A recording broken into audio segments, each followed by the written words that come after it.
All right, in this lesson, we are going to be solving one variable equations and start with a review of what we've been talking about, and that's simplifying expressions.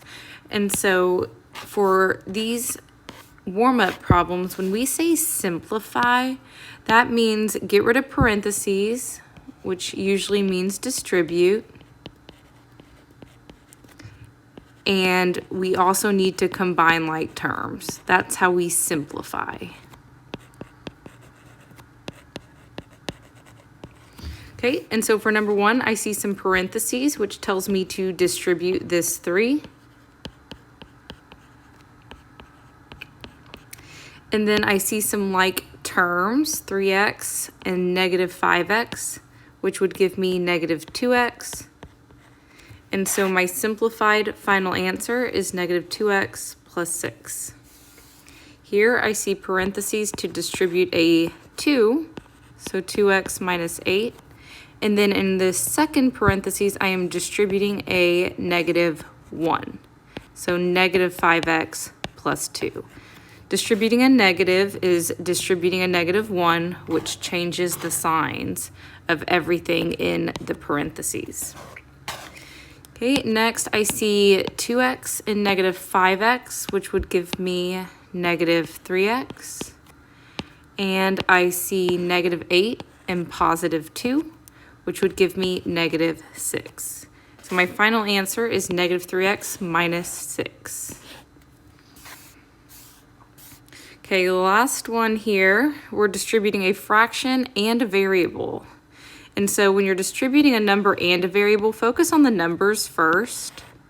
And so we are multiplying by 3 and dividing by the 2. And you can do that in either order. So I'm going to divide first.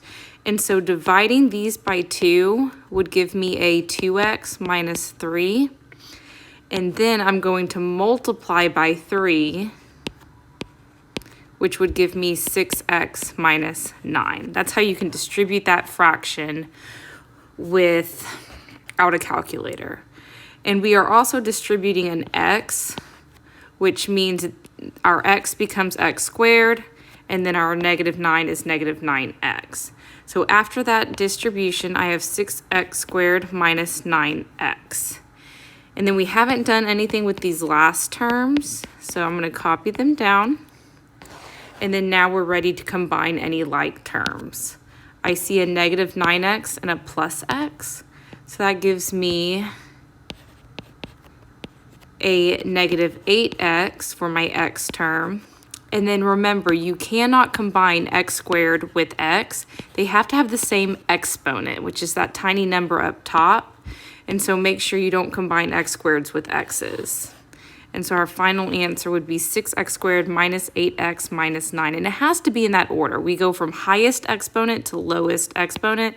And so your constant term without the variable should always be at the end. Okay, so that's how you simplify an expression. Make it as pretty as possible.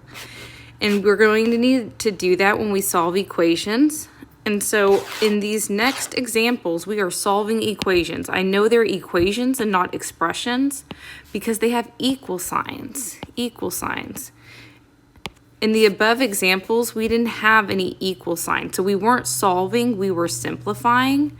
When you are solving, different verb, you are looking for what x equals. So your final answer should be x equals a number. When you are simplifying, you should still have an expression as your final answer.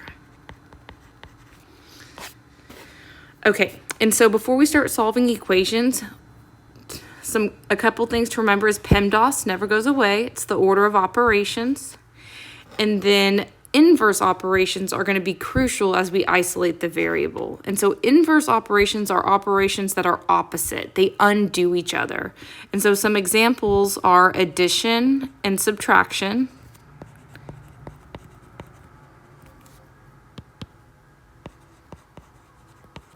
Subtraction undoes addition and vice versa. And then we have multiplication and division.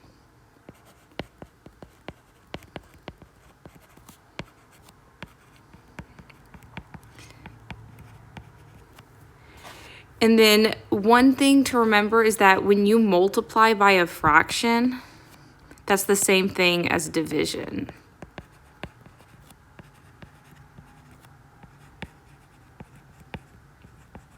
And so we'll see some examples of that. And so when we solve an equation, we isolate the variable using inverse operations.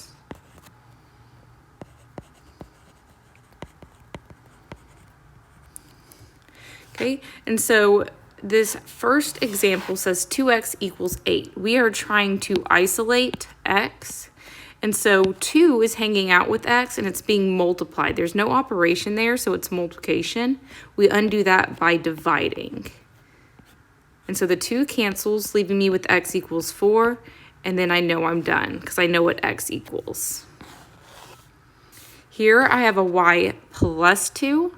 And so to get rid of the plus 2, we subtract 2. And so that gives me y equals -9. Here we're trying to solve for the w. And there's 2 numbers hanging out with the w. There's a 3, and then there's a 2. The order you get rid of these in matters. Get rid of the number that's not attached to the variable. This 2 is attached, this 3 is not. So get rid of that number first, the one furthest away from the variable. So I'm going to subtract 3 first, because that's the inverse operation of addition, which gives me 2w equals 8. And then now we're ready to get rid of the 2. Write down your new equation each step of the way. And so we get rid of the 2 by dividing since it was multiplying. So w equals 4 is my final answer. Here we've got some parentheses, which means we need to distribute and clean this up first.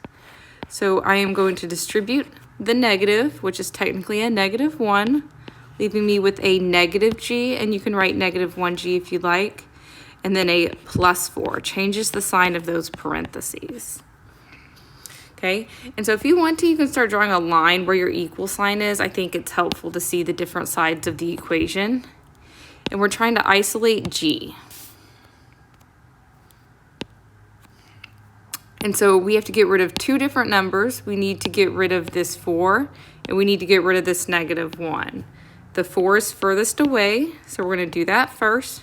It's adding, so we subtract. And my new equation is now -1 times g equals 10. If you want to put your multiplication dot, that will help you see that we need to divide by -1 to isolate g, trying to get those numbers away from g. And so our final answer ends up being g equals -10. Okay, here, I'm going to draw my line where the equal sign is, highlight the variable I'm trying to isolate. And so once again, we have 2 numbers hanging out with x. We have a +15 and we have a 2. The 2 is furthest away, so we have to get rid of that 2 first. The x plus 15 together are trapped above this division bar. And so the first step we have to do is get rid of the 2. Since we're dividing by 2, that's what that fraction bar means, we need to multiply by 2 to isolate our variable. And so that gives me x plus 15, no more 2. And then 10 times 2 is 20. So my new equation is x plus 15 equals 20, rewriting the equation each step of the way. And then now we are ready to get rid of the 15 by subtracting. And so I end up with x equals 5. Okay, this next one, draw your line where your equal sign is. Highlight the variable we're isolating. We have 2 numbers hanging out with x. We have a -3 and we have a 2/7. The -3 is furthest away. It's -3, so we have to add 3. And so my new equation is 2/7x equals 4. And then to get rid of this 2/7, you can take it in 2 steps. Notice this is division by 7. So if I want to get rid of that 7, I can multiply by 7. And so the 2 is still there with x, and I get a 28 on the right-hand side. So now to get rid of the 2, that's multiplication by 2, and so we need to divide by 2. And so x equals 14 for our final answer. Okay, and so now we're going to look at some examples where the variable is on both sides of the equation. And so when the variable is on both sides of the equation, I like to get rid of the variable entirely on one side so that I only have x on one side. You can't isolate x if he's on both sides. So for this example, x is hanging out on both sides. And so my first step is to get rid of all the x's on one of the sides. One option is to just subtract these two x's. The other option is to just add x. Either way, it'll work. And so I usually like to keep my variable on the left side of the equation. And so I'm going to get rid of the negative x by adding x to both sides. You have to do it to both sides to keep your equation balanced. And so when I add x to both sides, I have no more x's on the right side. I only have that 2. It's a positive 2, so I don't need to write the plus. And then now on the left side of my equation, I have 2x plus x, which would give me 3x plus the 5. And so now we're back to what we were doing on the previous page. We're ready to isolate x. He's on one side of the equation. And so we can isolate x by first subtracting 5. That's furthest away. And then we're ready to divide by 3. And so x equals -1. Okay, in this next example, we have some parentheses. So according to PEMDAS, we need to get rid of those first. And so that tells us we need to distribute this 3.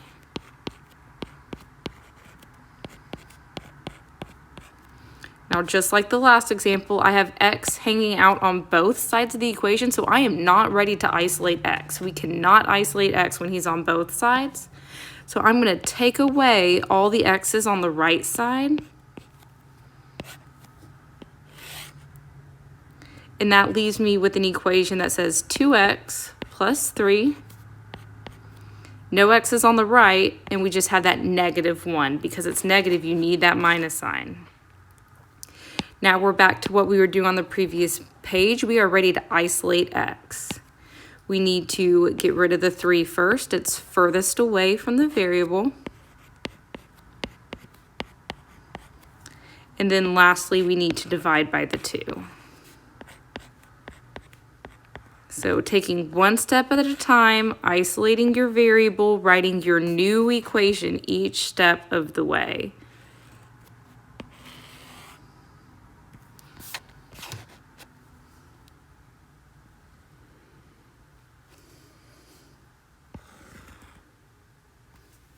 All right, now we have an application problem. Given the perimeter of a rectangle is 36 inches, set up the equation and find the value of x. Use the value of x to find the area. Okay, so we know the perimeter is 36. Okay, and then last class we talked about how to find the perimeter. We add up all the sides, and so I like to fill in the missing sides of the rectangle. And so to add up all the sides, we can only add like terms. So the 2x plus 2x can be combined to be the 4x. And then we can also combine 12 plus 12, which would be 24. So that's the expression for my perimeter, and I know the value is 36. So I can set it equal to 36. And so we just set up the equation. And now we can find the value of x by solving it. And so to isolate x here, we need to first subtract 24.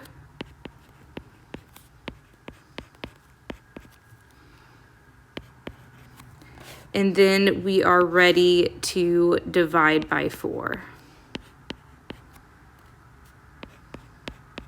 And so we get x equals 3. And so now it says use the value of x, which we just found, to find the area. Well, area of a rectangle is length times width. And since we know the value of x is 3, that means we can substitute the 3 for x.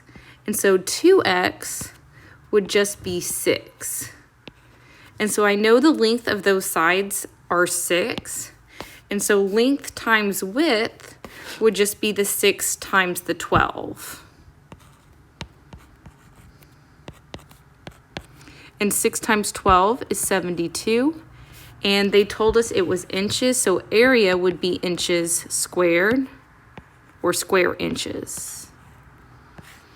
And so the final answer for this question is the area is 72 inches, and that's because we found that x was 3. Okay, these last 4 examples are special cases. So special cases occur whenever you are trying to get rid of the variable on one side and they all disappear. So for example, this side, we have x hanging out on both sides of the equation. But when I try to get rid of all the x's on, let's say, the right side, I would have to subtract x. And I'd have to do that from both sides, keep it balanced. But that takes away all the x's on the left side as well. So all I have on the left side is 1, and then on the right side I have 4. I can't continue solving to find what x equals because he disappeared from the equation. And so when that happens, you know you're dealing with a special case. It's all real numbers will be your final answer if you end up with a true statement. The answer will be no solution if you're left with a false statement. And so the statement I'm left with is 1 equals 4. That is false. If it said 1 equals 1 or 4 equals 4, that would be true, but 1 does not equal 4. And so I am going to say no solution as my final answer. On a multiple choice test, they usually have both options, and so you got to really know which case you have. On this next example, we have an equation. Draw your line. And I see parentheses, which tells me I need to distribute first.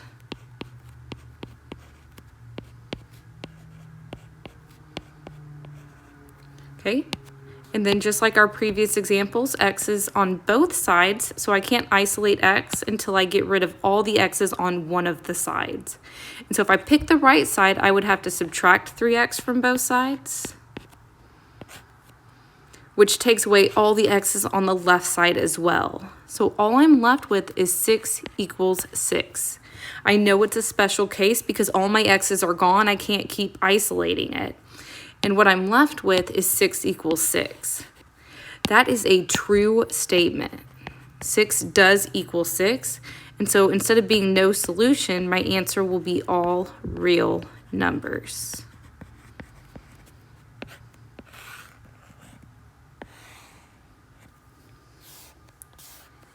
Okay, on this next equation, I have an equal sign. I'm going to draw the line. And then I see parentheses, so I am going to distribute this 1/2. When you distribute a 1/2, you basically just cut the numbers in half. And so 1/2 of 6x would be 3x, 1/2 of 2 would be 1. Writing down my new equation, I see x's on both sides.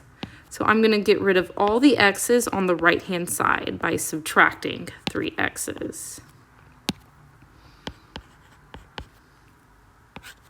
That cancels all the x's in the equation, so I'm only left with the negative 12 on the left and a positive 1 on the right. That is a false statement. Negative 12 does not equal 1. And so my answer is no solution. False means no solution. All right, last example just says x equals x. Not much to do here. If I were to subtract x from both sides to try to get it only on one side, I would end up with 0 equals 0. And from the beginning, x equals x is a true statement. And so this equation, all real numbers, would be our solution. We could plug in anything we want for x. And so anytime you see the left and right hand side are exactly the same, for example, when I got to this step, 3x plus 6, 3x plus 6, those match. So that's how you can tell right off the bat it's going to be all real numbers.